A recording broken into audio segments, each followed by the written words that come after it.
Good day, masters. In this video lecture, we will try to cover the immune recognition and its consequences.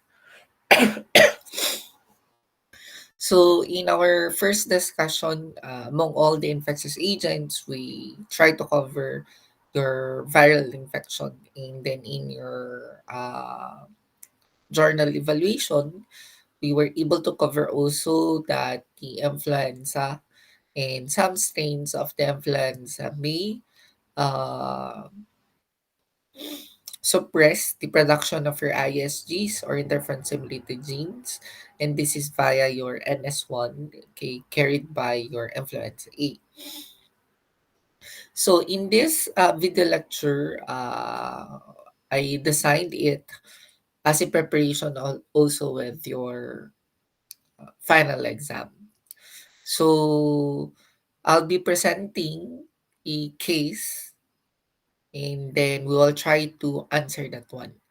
So the exam for your advanced immunology and serology will be a case-based examination. Then therefore, I want you to focus on this video lecture because bulk of the exam coverage will be covered in this video lecture. So I hope that you will appreciate the flow of the video presentation and try to use this as a material and not only to learn for the advancement of your immunology and serology, but also for the preparation of your exam.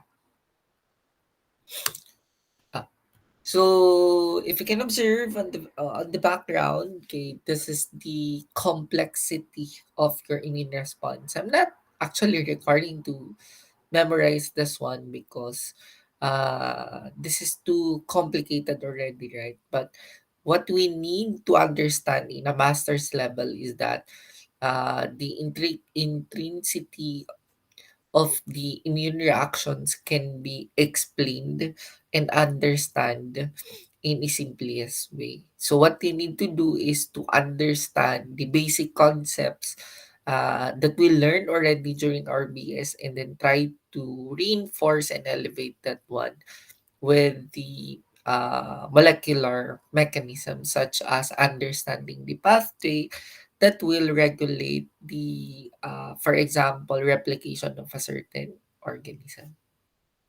So let's start with the case. So in the exam, usually it's a one paragraph, sorry, it's a one paragraph case. And then one suggestion para hindi siya mahirap sa inyo is that you start with the guide questions. Although, we have naman a plenty of time for the exam kasi we'll start around 9:30 p.m. Then we'll end around 2 hours after. So you still have a lot of time to read carefully the case. Okay? So, but in my situation class, I really suggest that start reading the guide question first. Okay? So, you can highlight, okay, the parts of the case na possible key points for that guide question. Okay? So, let's start with the guide question. So, the first question is discuss. Okay, so dalawa yung hinahanap class. You need to discuss. Here, uh, hindi siya dapat pen. Ito, highlighter. So you have your discuss and illustrate. Okay, based on my experience with the previous batch, okay, taking not only with the immunology, advanced immunology and serology, but also with the uh, other professional courses such as advanced microbiology and chemistry.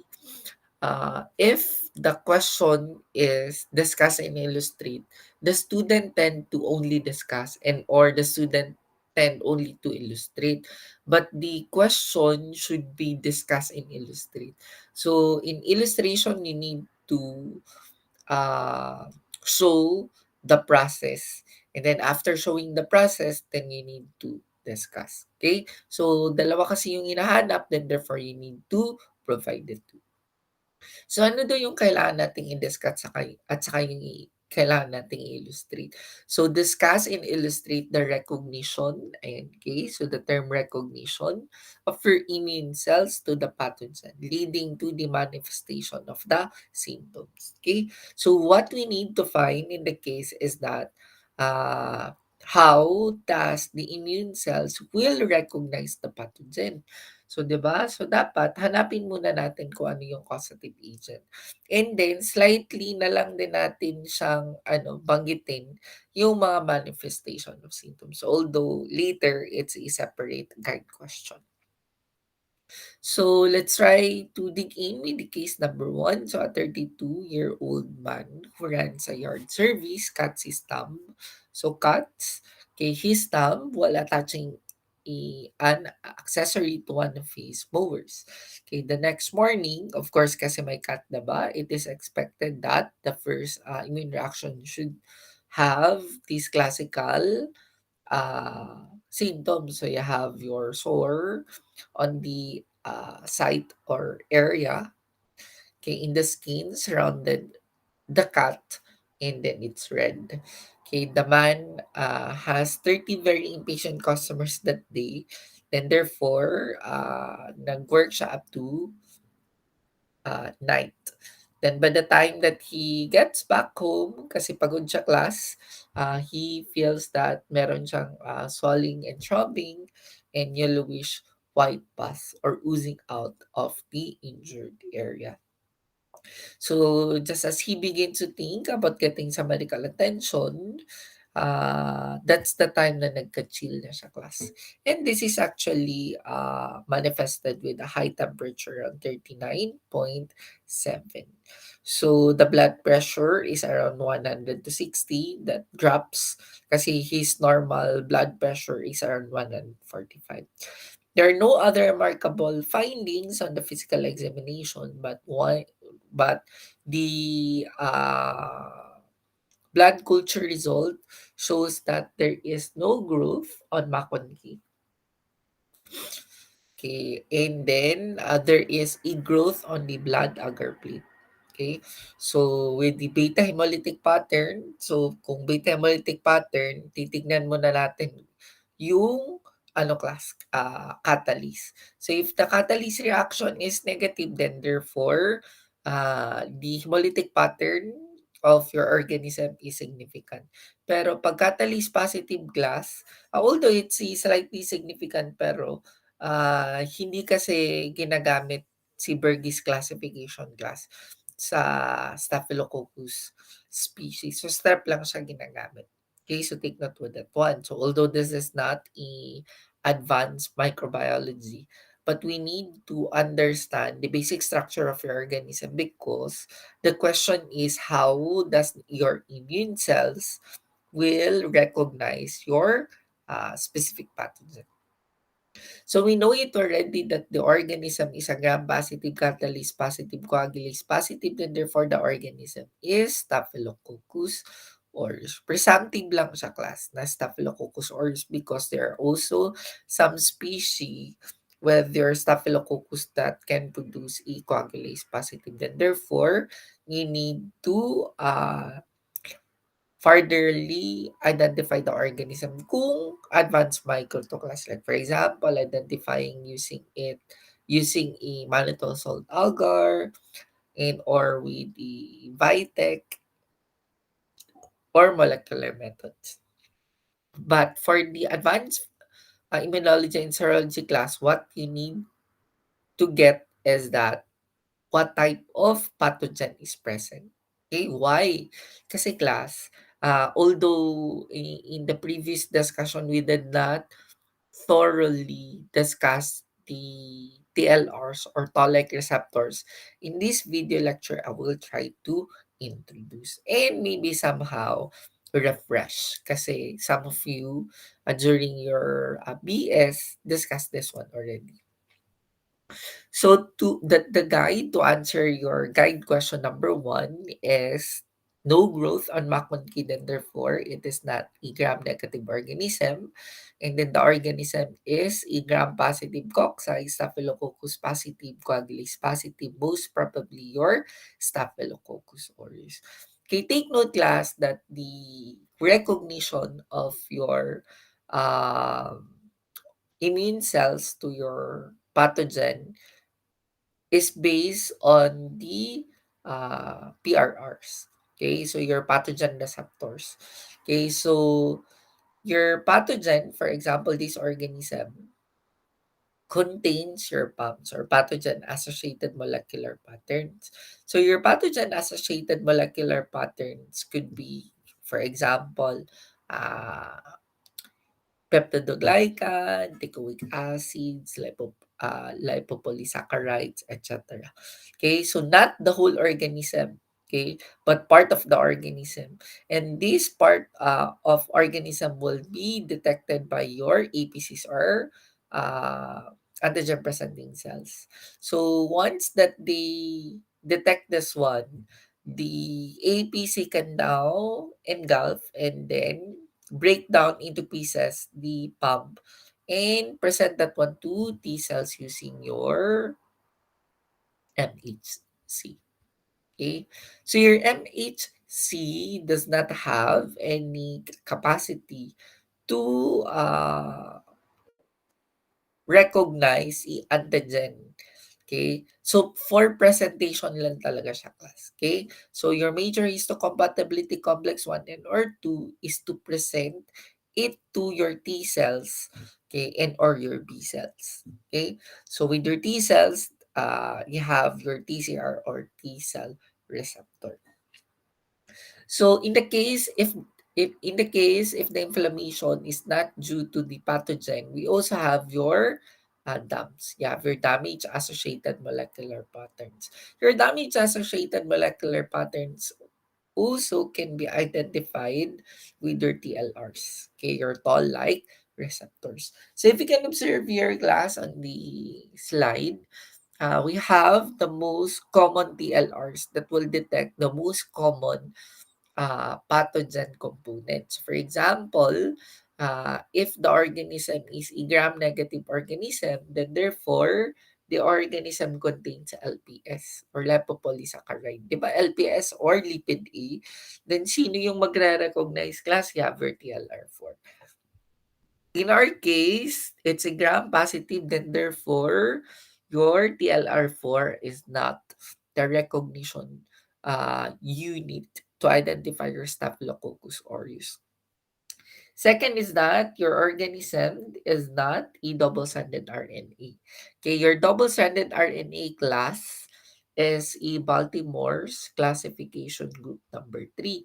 Okay, so under that one, you have your reoviruses, and then you have your noroviruses, okay, and other uh, upper respiratory and gastro viruses naman siya. Okay? So, although again, as I mentioned, this is not advanced microbiology.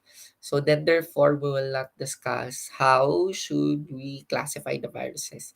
But in our BS, we learned it already that the Baltimore's classification is one of the best tool to differentiate and classify your viruses.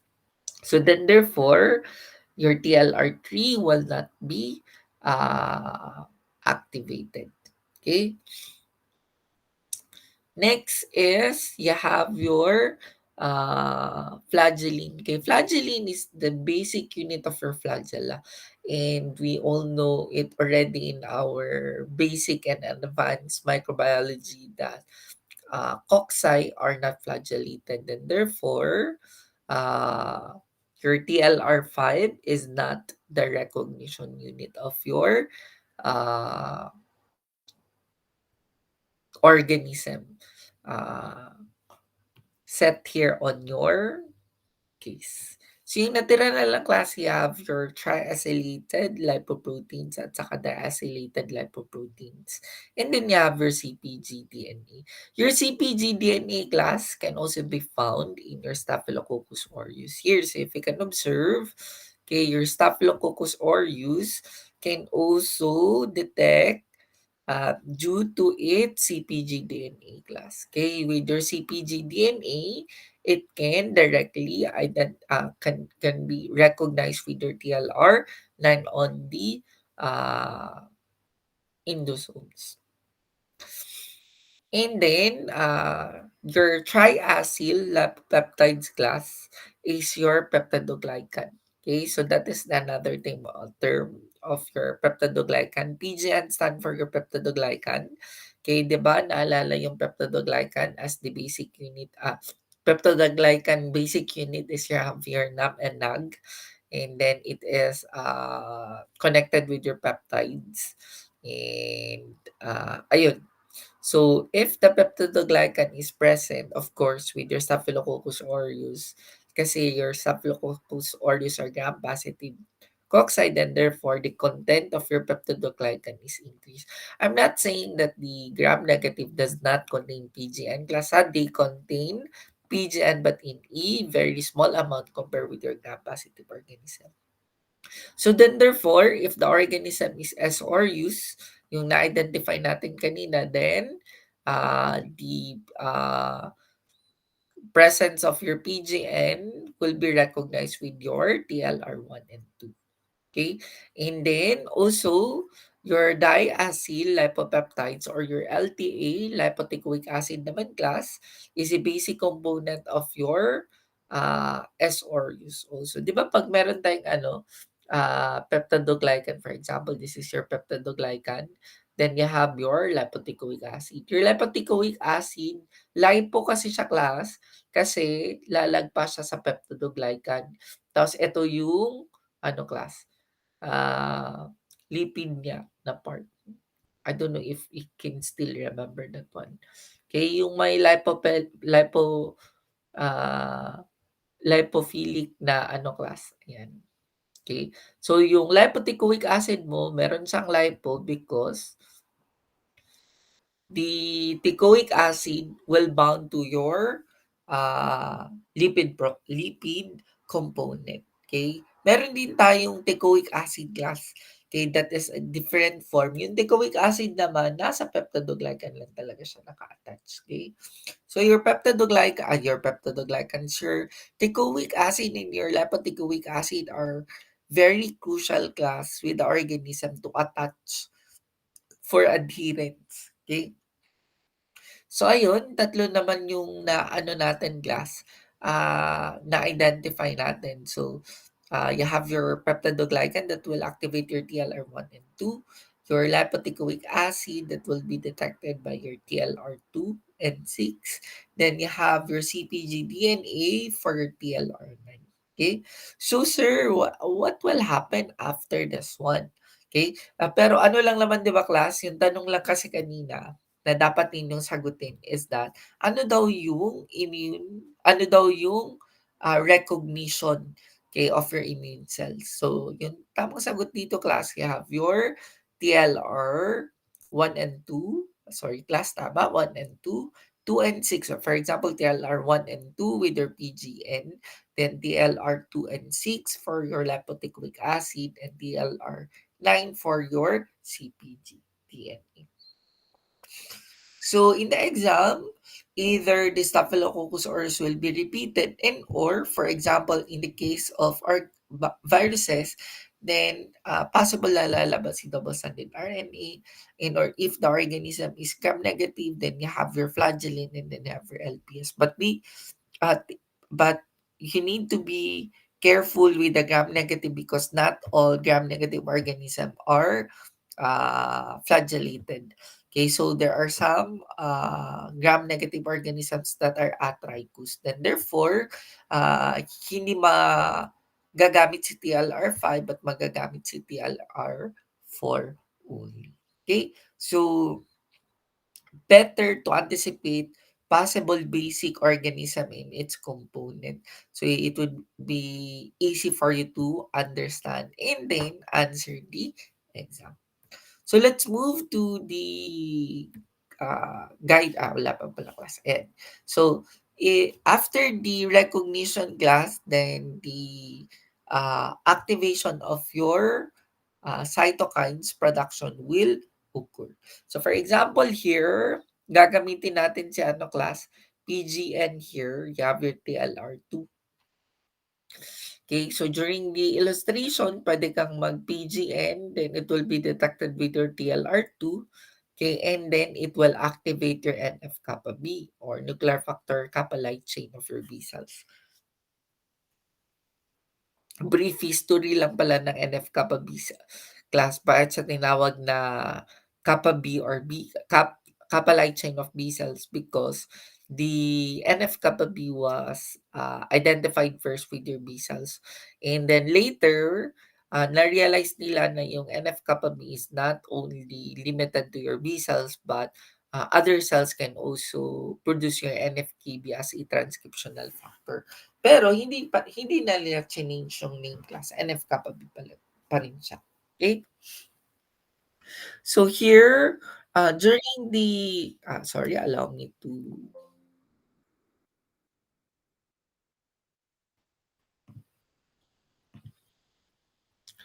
during the exam class, okay, either I will allow i-answer sorry class, I will allow i-answer that will directly explain or show or illustrate the interaction of your PGN to your TLR and activation of your NF-kappa B that will produce your pro-inflammatory cytokine production. But if lang class, uh, you'll give more effort and then I will really appreciate if you can memorize the ano pathway kasi ito naman kasi yung ano natin classmate 'di ba? Kasi masters tayo dapat memorize natin 'to. Okay? So if the PGN will be detected with your TLR, the first thing is that activation of your MyD88. And then after your MyD88, then there will be a recruitment of your IRAC1, 2, and 4, and then leading to your IKK complex. And then your IKK complex will now produce your nuclear factor kappa light chain of your B cells. That will uh, go to the nucleus and serve as a transcriptional factor and then will release different types of your pro-inflammatory cytokines. So example of your pro-inflammatory cytokines class is this one. So the black one is your pro-inflammatory cytokines. So pag sinabi nating pro-inflammatory cytokines, these are cytokines that will add up, okay, the inflammation. Okay, for us medical technologies, in our medical laboratory scientists, so this is a good thing with us to use as a biomarker. Kasi for example, if there are increased interleukin 6 or interleukin 1 alpha, then we can say that the patient is suffering with acute inflammation. Kasi this pro-inflammatory cytokines is directly proportional to the state of inflammation. We also have your anti-inflammatory cytokines with the red one. Okay, so you have your interleukin 4, interleukin 6, interleukin 10, interleukin 11, 13, and you have your TNF beta. Okay, if you can observe, there are some cytokines that play both as anti-inflammatory and pro-inflammatory cytokines. So they have a both function. So now we're done with the recognition to up to activation of your cytokines. Okay, so what's the connection with your cytokines? So since nabanggit naman siya dito, 'di ba? You have your pro-inflammatory cytokines or inflammatory cytokines or inflammation. So the next guide question is that in the case, identify the result of your innate immune response. So as I previously mentioned, when I read the case, these are the following uh, classical manifestation of your innate immune response. So swollen, and then you have your pus forming, and then you also have increased body temperature. So for the increase, kasi 'di ba sinabi, identify the result of your innate immune response and then discuss the, like for example, activation or pathophysiology. So like for example, bakit siya nagkaroon ng fever? Can you answer that one? So if you still remember the pathophysiology of your fever, that's good. But if hindi natin siya na-discuss during the basics, during your BS, then it's the time for us to elevate it and understand the physiology or pathophysiology of your fever. So with your fever naman class, okay, of course, if there is a production of your uh, cytokines, specifically your interleukin 1, 2, TNF, at saka interferon. So this is the main reason why class that we started with the recognition. Kasi once there is a recognition using your TLR to your bacterial component, and there will be an activation to your NF-kappa B and production of your pro-inflammatory cytokines. And these pro-inflammatory cytokines will what? Will serve as a key, okay, to mediate and or communicate to your leukocytes, specifically your monocytes, neutrophils, lymphocytes, endothelium, glial cells, at saka mesenchymal cells. These leukocytes are also cytokine producers. And one good thing about the cytokines, they are termed as pyrogenic. So, pyro, it means fire, diba? That's the main reason why they are classified as cytokines that will induce fever. Specifically, you have your interleukin 1, TNF, at saka interferons. So, if there is ano naman class, the counterpart of your pyrogenic cytokines will be your GP133 receptor ligands. And it will go to your hypothalamus class, and your hypothalamus in response to the detection of increased interleukin 1, TNF, at saka interferon, your hypothalamic endothelium will produce your prostaglandin. And the function of your prostaglandin, the function of your prostaglandin class will rise your CAMP naman class or CEMP. Okay, so your CAMP will act as a neurotransmitter. Then therefore, after nito, it will elevate the set point body temperature, and it will increase your body temperature class. That's the main reason bakit in the case the patient is having fever. Okay, now we can connect, di ba, the organism here with your TLR and TLR with your cytokines and cytokines with your fever. Next is you have your solid neutrophil and then yellowish white pus oozing in the injured area. Okay, so we need to discuss that one. So this is a classical manifestation of your inflammation class. This one is your inflammation. But don't worry, we'll try to cover naman that one so that you can have a good answer with the exam. So with the inflammation, it is the overall reaction of the body to injury or invasion by certain infectious agents. So the primary objective of your inflammation is of course, 'di ba, to localize and eradicate irritants. So the first reaction should be localization para hindi mag-spread yung infectious agent. And then after enclosing the or localizing the infectious agent, then the next part will be eradication. Okay, so we will try to explain that one step by step. So the inflammation process is divided into three. You have your vascular response, cellular response, and resolution and repair. These stages are sequential class. So then therefore, hindi pwedeng mauna si resolution and repair, tapos andun si vascular response after. Okay? So take note that the stages are in a sequential form. So let's start with your vascular response. So for vascular response naman glass, the first is vasodilation. So merong blood vessel dilation as a first immune response. This will increase the blood flow to the injured site. Kaya nagkakaroon tayo ng rubor or redness. Kaya pala dito sa case class, meron siyang redness. Ito pala, cut in the red. Hindi natin na class na highlight. Okay, sore at surrounding in the cut in the red. Bakit siya nagka-red? Because of your rubor. And your rubor is part of your vascular response.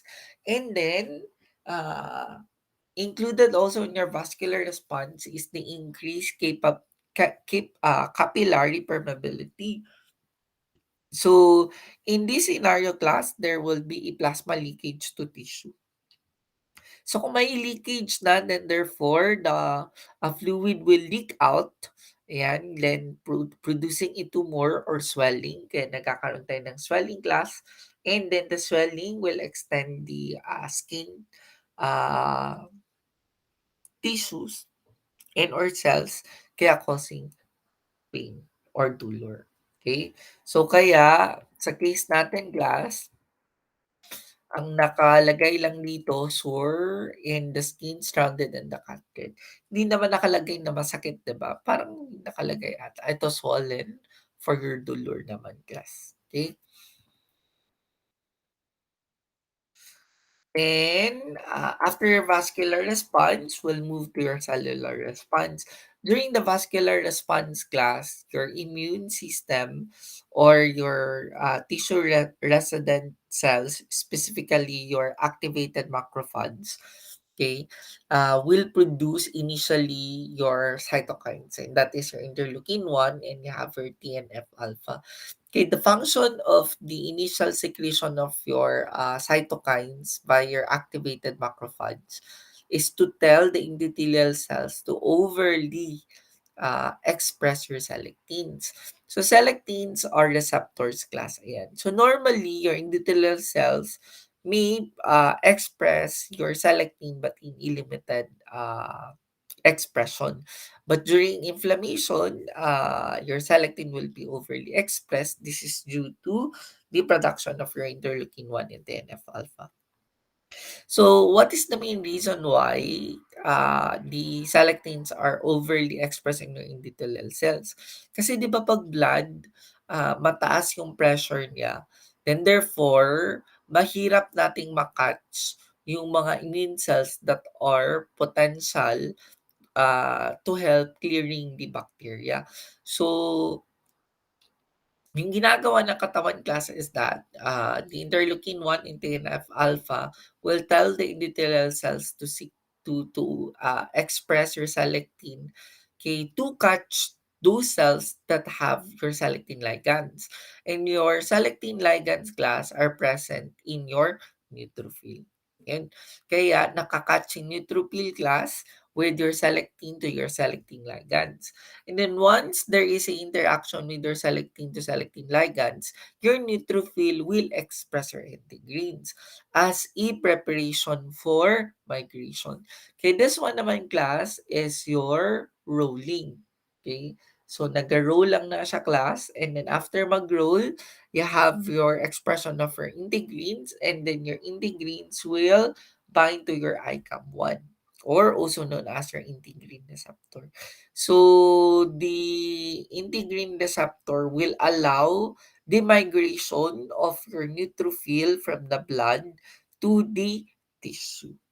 Okay, the main purpose of this one is that your neutrophil can either perform net or neutrophil extracellular trap so that the organism will not spread too much. So earlier, as I mentioned, your cellular response with acute inflammation is with your neutrophil. And then for chronic inflammation, you have your APCs or your antigen presenting cells, specifically your monocyte and your macrophages. These APCs class are producers of your monokine, specifically your interleukin 1, which is a pyrogenic factor. And then your interleukin 1 also class will tell your liver to increase the production of your acute phase reactants. And acute phase reactants class is also part of the major contributor of inflammation consequences. Okay, so the biomarker of your inflammation in hematology, we can use the classical ESR, erythrocyte sedimentation rate. Okay, although some laboratories ESR is obsolete already, but there are some hospitals in our laboratories that still perform this one. To elevate the ESR, we can also use your WBC's count. Okay, so if the WBC is increased, then therefore there is a possibility that the patient is suffering with acute and or chronic inflammation. And then we learned this one already during our elementary days, that the subset of our WBCs that will increase signifies a specific infection. Like for example, viral infection, mostly your lymphocytes and monocytes will increase. For HIDA inflammation, your monocyte also will increase. With the parasitic infection and also allergic inflammation, you have your class, you have your eosinophil that will increase.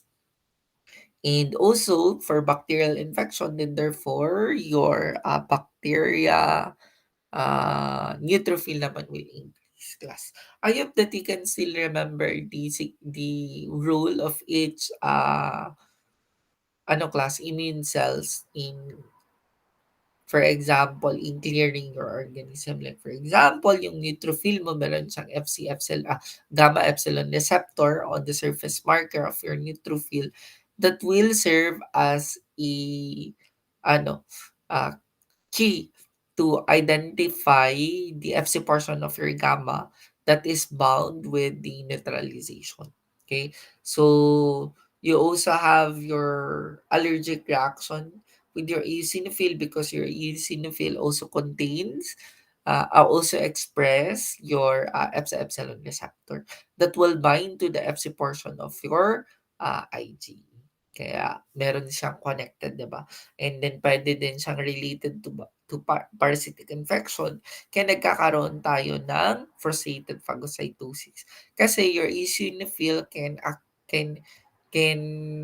degrade the small parasites. However, 'pag malaki yung parasite, nagkakaroon tayo ng frustrated phagocytosis. In clinical chemistry also, you can use your SPE or serum protein electrophoresis.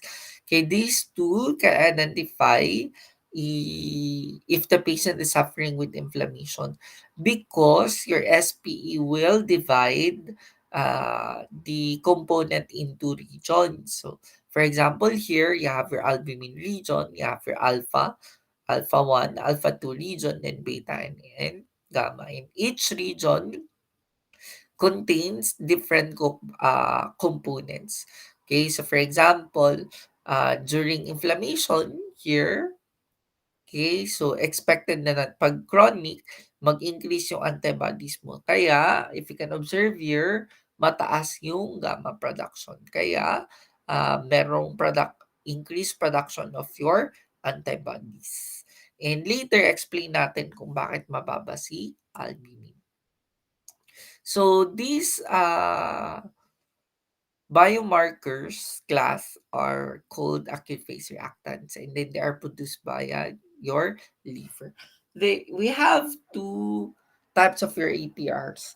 So meron tayong positive acute phase reactants. Ito yung mga APRs natin that will increase if kung may inflammation. We also have EPRs that will decrease during inflammation, and that includes your albumin. Kaya pala sir, in the previous picture here, yan, pinakita ko siya ulit. The albumin during the inflammation, the albumin is decreased. Aside from albumin, transferrin and antithrombin also are ano class? Negative APRs.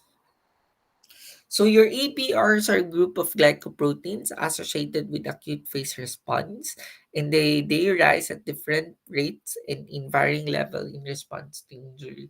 So no need to memorize the time when the acute phase will increase.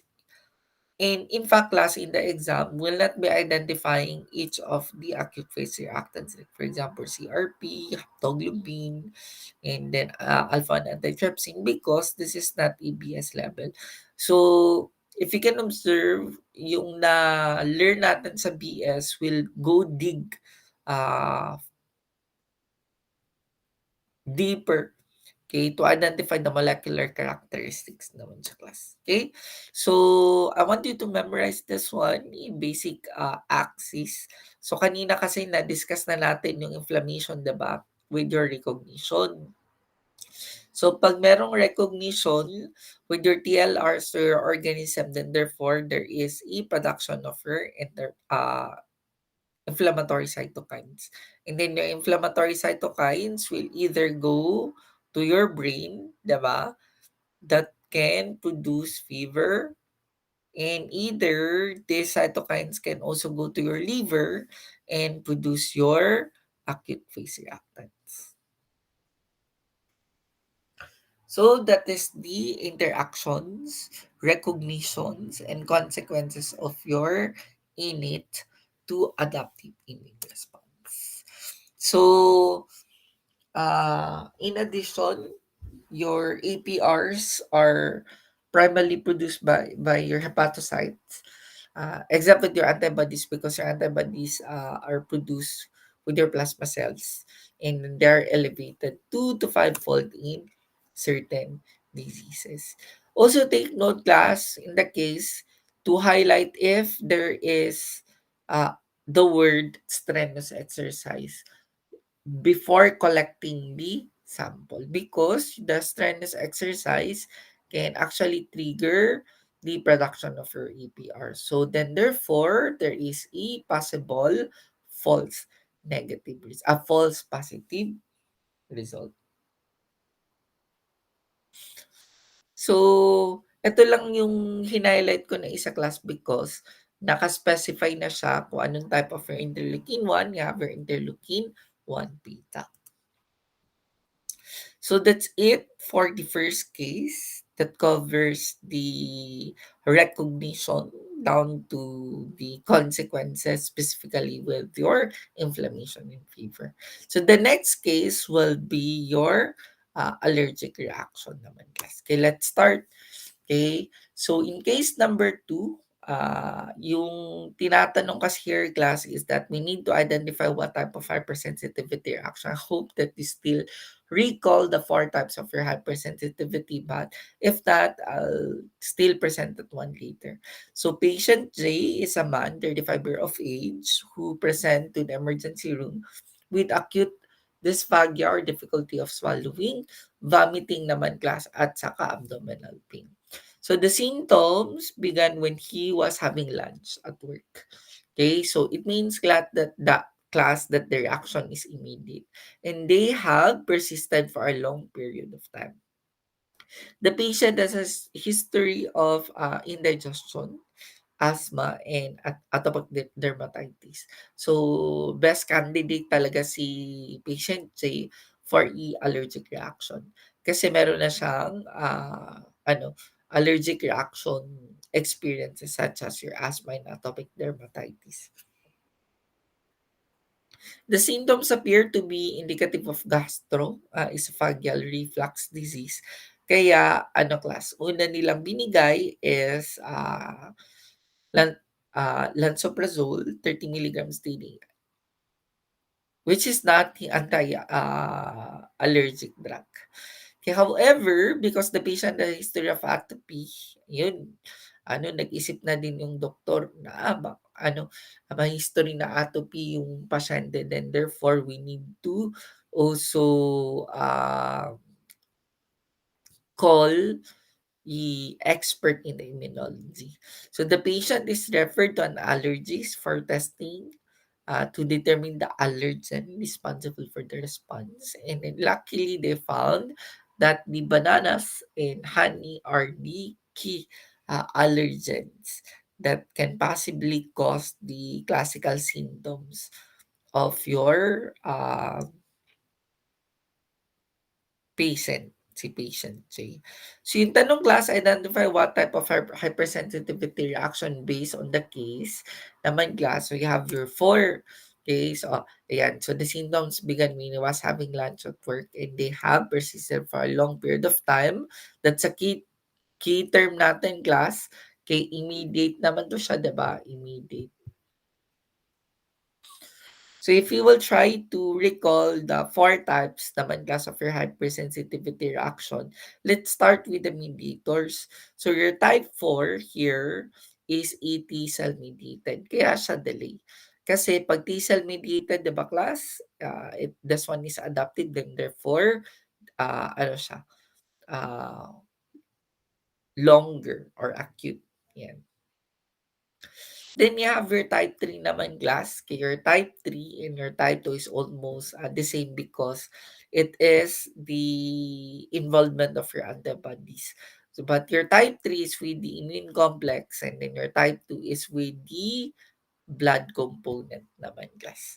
Okay, so your type 3 and your type 4 is almost similar because it is not immediate. Okay, so we can easily remove your type 3 and your type 4 in the case kung hindi pwedeng type 3, hindi din siya pwedeng type 4. So yung pipiliin na lang natin classes your type 1 at saka your type 2. Kaya but madali lang siyang i-differentiate class. Bakit? Kasi yung type 2 kasi ang involvement niya is with your red blood cell. Sa case pa merong hemolytic anemia, wala 'di ba? Sa cases walang hemolytic na anemia or walang hemolysis na nangyari class. Kaya here, the symptoms began when he was having lunch, so immediate, dalawa yan. Then therefore, then identify natin na diba, sorry, bananas and honey, hindi naman siya blood here, then therefore hindi siya type 2. Okay? The correct answer is type 1. So, pagdating sa exam, hindi lang naman kasi siya purely identification class. You need to deduce kung bakit siya naging type 1 hypersensitivity reaction. Let's move to the second guide question, discuss and illustrate. And dalawa na naman yung inaanap class, discuss and illustrate. The immune response leading to the symptoms presented in the case. So, meron kasi tayong dysphagia or difficulty of swallowing. You have your vomiting at saka abdominal pain. Okay, the dysphagia is very classical pagdating sa diba, allergic reaction. But the vomiting and abdominal pain is also a classical manifestation. But ang tinatanong kasi is that we need to discuss bakit siya nagkaroon ng ganito. So in this level class, before moving to the next slide, try to ask yourself, ayan, pause. Try to pause with this video lecture first. Then try to answer. Okay? Based on your knowledge, if you can discuss kung bakit merong abdominal pain at saka vomiting. And how does the immune system go to your gastrointestinal tract and cause these classical symptoms. Ayun class. Okay, so before moving, pause nyo muna to, tapos try to answer. And then after, kung walang sagot, then therefore, this is the chance that you will elevate what you learned already in the BS. Okay? So, to answer that one class, let's go back first with the type 1 hypersensitivity reaction, specifically with the first exposure. So with the first exposure class, here you have your antigen, for example, bananas and or your honey. It will be detected by your APCs.